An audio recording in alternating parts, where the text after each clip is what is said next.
Hello, my name is Dr. Vishal Lala. Welcome to this course in marketing research.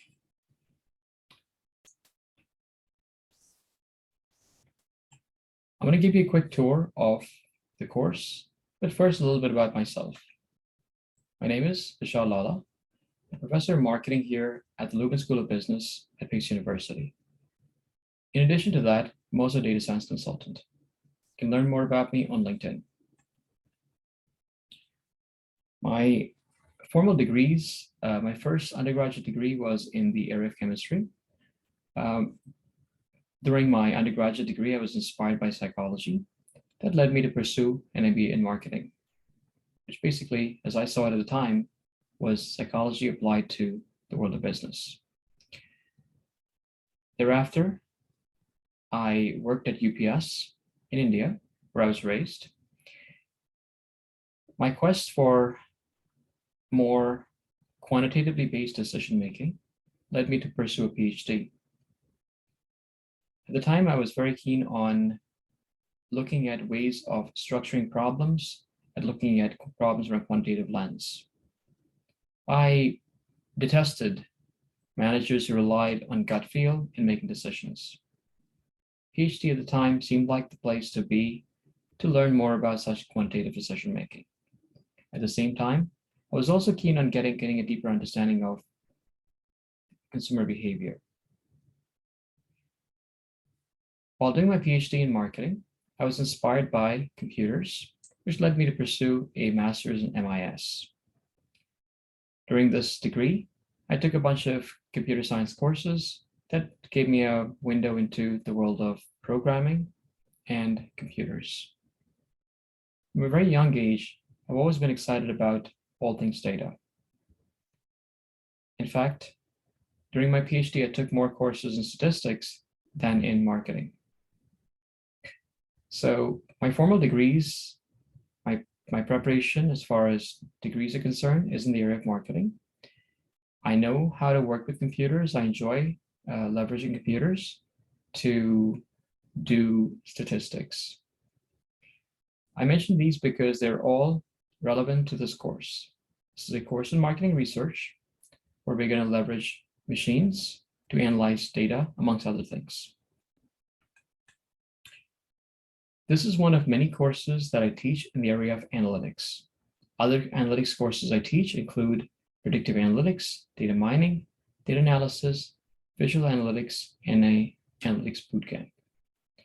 Other courses I teach include consumer research to doctoral students, intro marketing courses, and technology courses such as digital marketing. My research includes the areas of sales promotion, decision-making, and social media. There's more about my research in Google Scholar. You're really here. So a bit more about myself.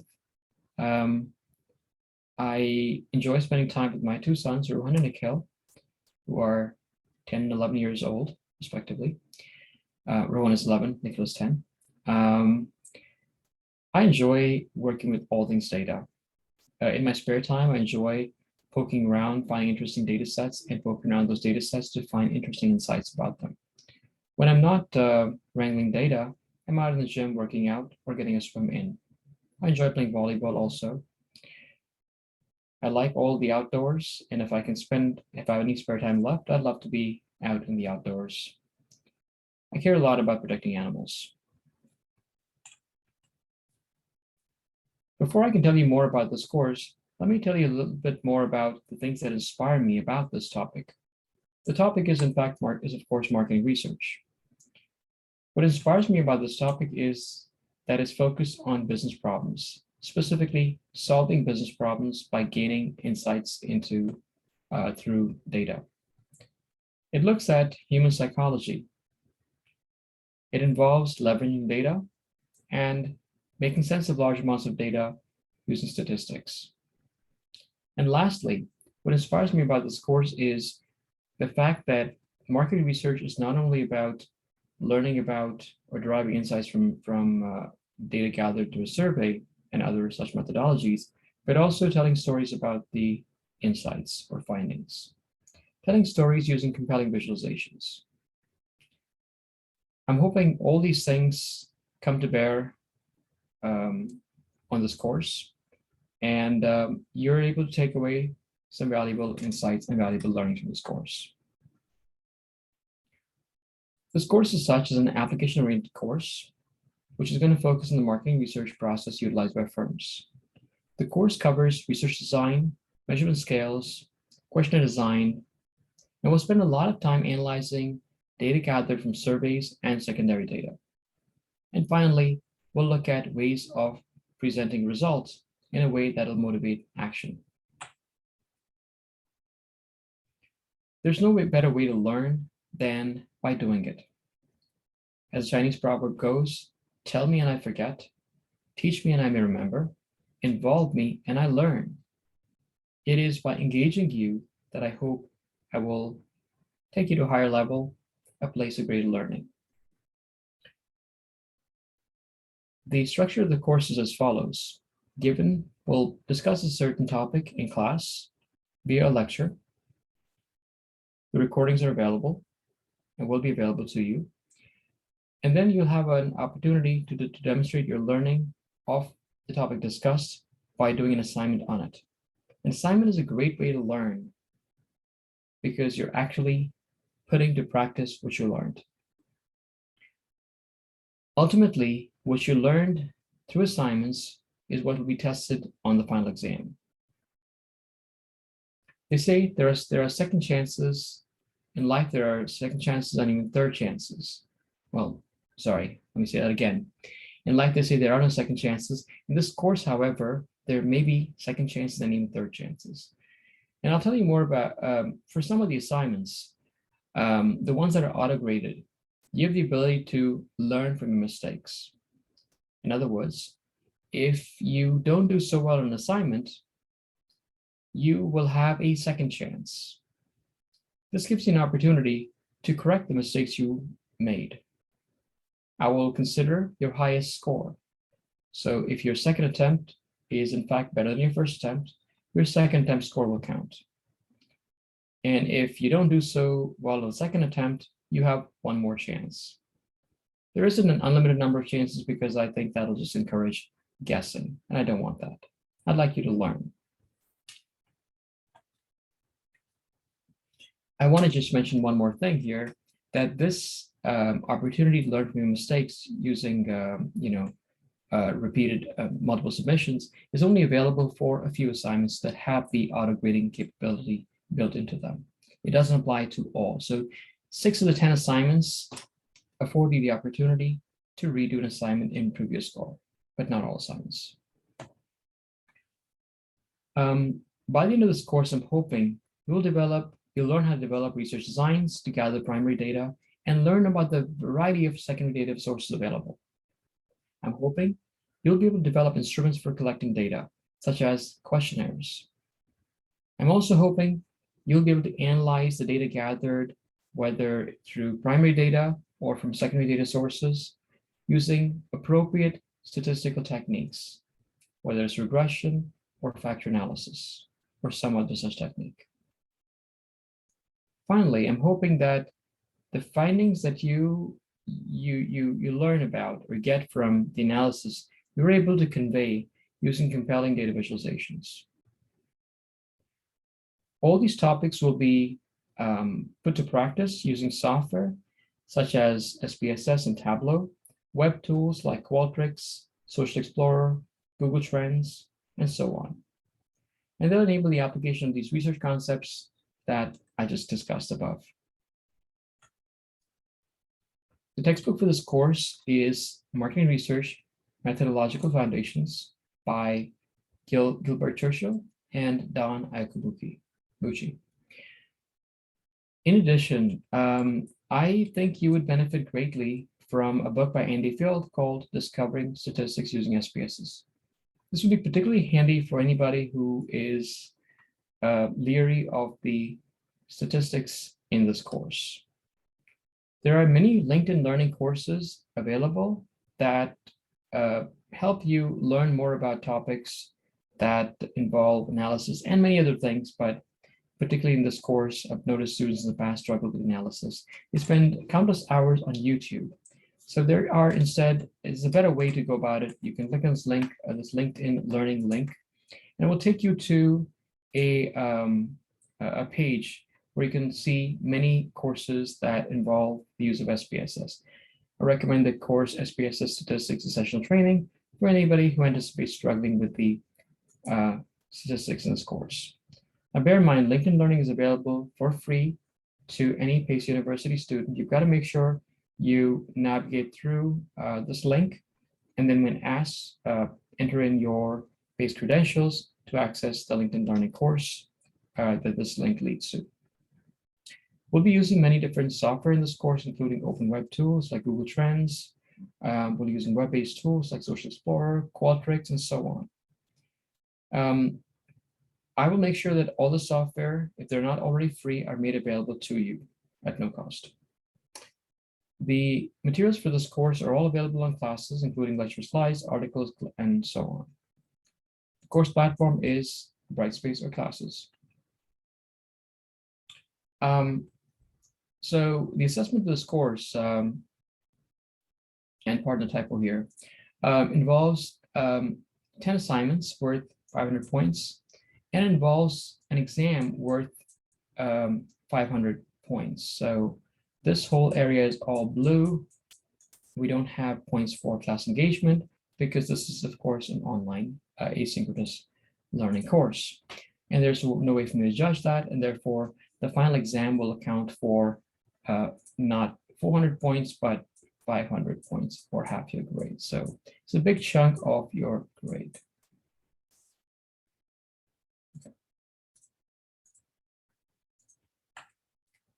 Okay, and a question that might cross your mind is, how do I do well in this course? Well, review all the content of this course. It is extremely important because of the large number of submissions of this course to complete things on time. In a time-compressed course, it is even more important to stay on top of your schedule because it is very easy to fall behind.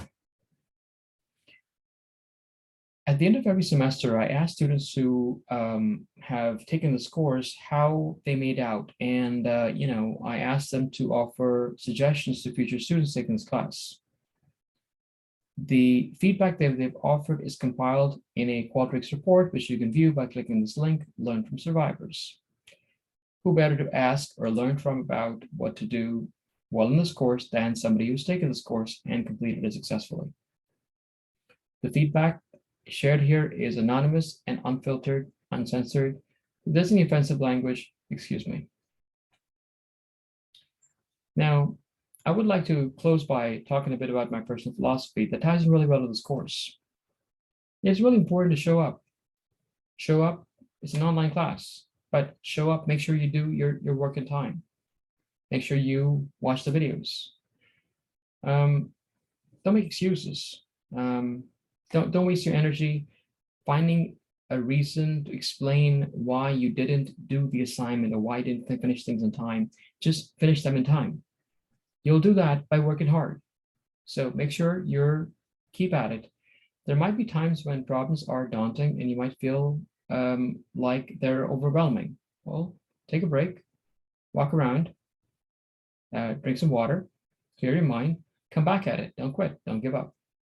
There's no better way to learn than from one's mistakes. There's no better way to learn than a problem that challenges you. So don't be afraid of a challenge. And of course, lifelong advice I can give you is to never stop learning. This is only the beginning. Now, what I'd like you to do at this stage is to go into Classes and introduce yourself to the rest of the class. Tell us your name, your area of study, any experience you've got working with a company, what you expect to learn from this course, and something interesting about you. I'm going to take you over now to Classes, where I'll show you where all the content is and how the content is structured on Classes.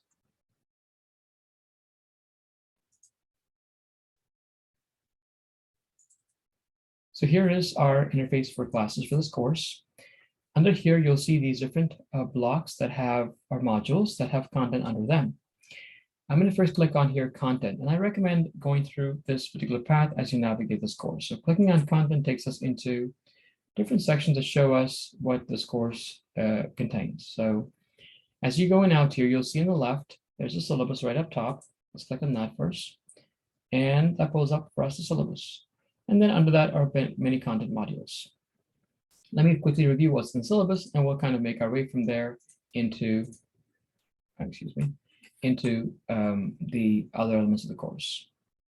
There's a bit about how to get a hold of me here in this section. And some of the constant points here I've already covered, discussed before about the course, so I'm not going to reiterate them. And notice the exam is in fact, it's just singular, not plural, excuse me. The exam is 500 points or half your grade, and assignments are the other half your grade. Grades are based on typical slabs for classes that you take.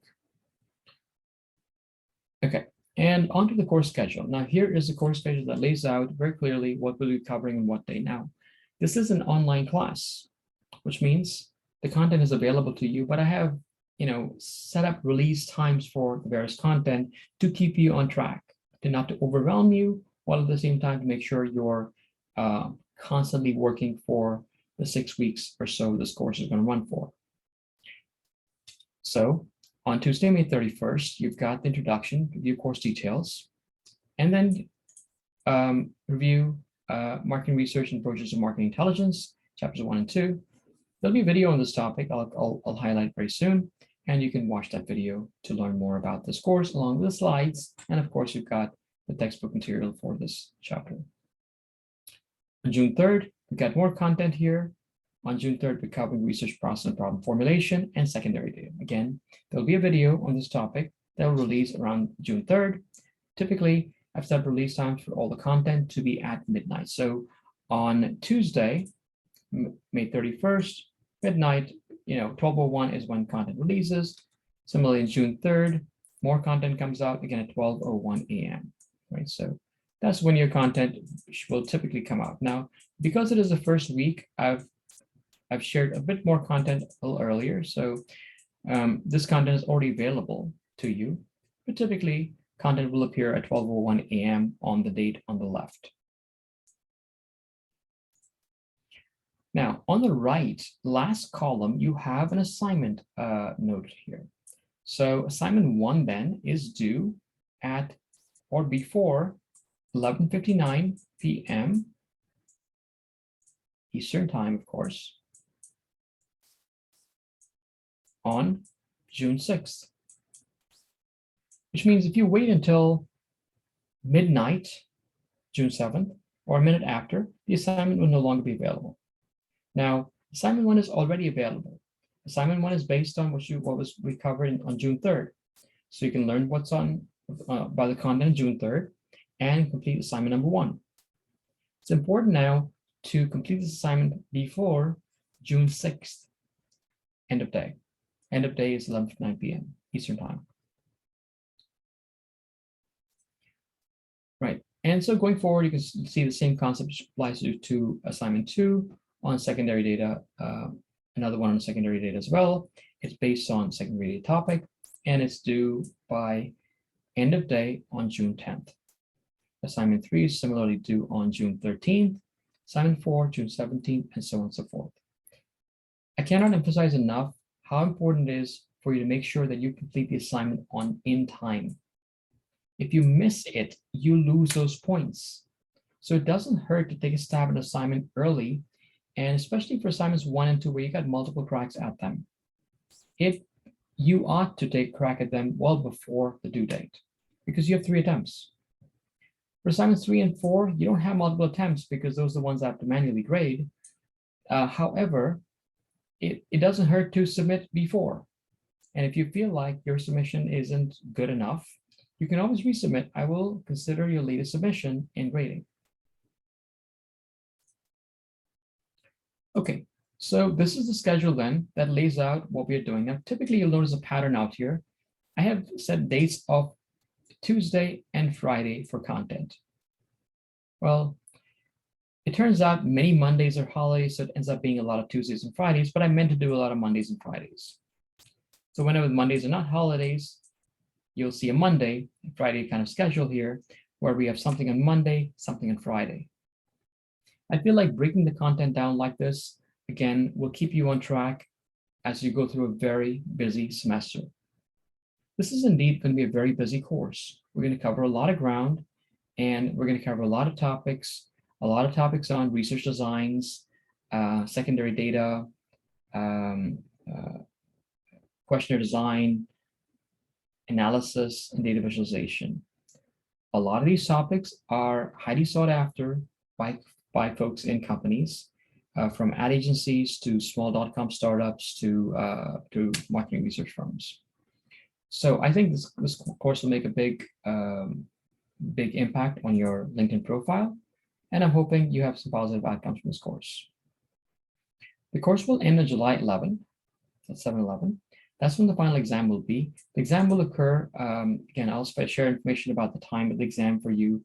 It will be set at a specific time. It won't be available there'll be a specific time slot when the exam will be conducted, and I'll share details with you when we get there. Assignment 10 will be due on July 11th, and that's a wrap for the semester. There is here an optional assignment, which is worth talking a bit about. Now, I have 10 assignments. Now, I'm hoping you are on top of your game and you knock out all the 10 assignments, you don't miss an assignment.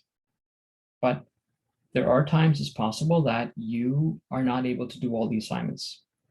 You miss an assignment, late assignment, or your performance is suboptimal, subpar. In that case, you can do the optional assignment. The optional assignment score will replace your lowest assignment score, right? So the optional assignment can be kind of like your bandage, or just in case you don't do well on a certain assignment, or you happen to miss one. But again, don't plan to miss it. Make sure you do all the assignments at time. Okay, we're back onto classes now. In About This Course, you'll learn more about what I'm talking about. This video will show up here under About This Course, and the slides I'm going over are available right here. I would like you to introduce yourself to the class under this discussion forum called Getting Acquainted. Under the first module, Introduction to Marketing Research, is a link to the video for this course. The videos are available on YouTube, and so you can watch it anywhere on the go, whenever you have time. And the accompanying slides are also here, linked out here. Same applies for Module 2, which has a video and slides, and you probably get the pattern by now of this course. For some topics, there might be more information, like for Module 3 and secondary data. There's a lot more content, so you have your lecture videos on secondary data. There's 2 parts to it, and then various videos on individual software that I think are interesting and relevant for you to know more about. And there's some tips here about how to access certain databases that are relevant to your assignment. Okay, so that was a quick rundown on the lay of the land, the setup of this course. Should you have any questions, feel free to email me. I will be emailing you constantly through this course as we navigate to make sure you're staying on top of this course. Again, I can't emphasize enough the importance of staying on top of your schedule. And at the end of this course, I'm hoping you learn something of value to yourself. Right. Thank you, and good luck with this course.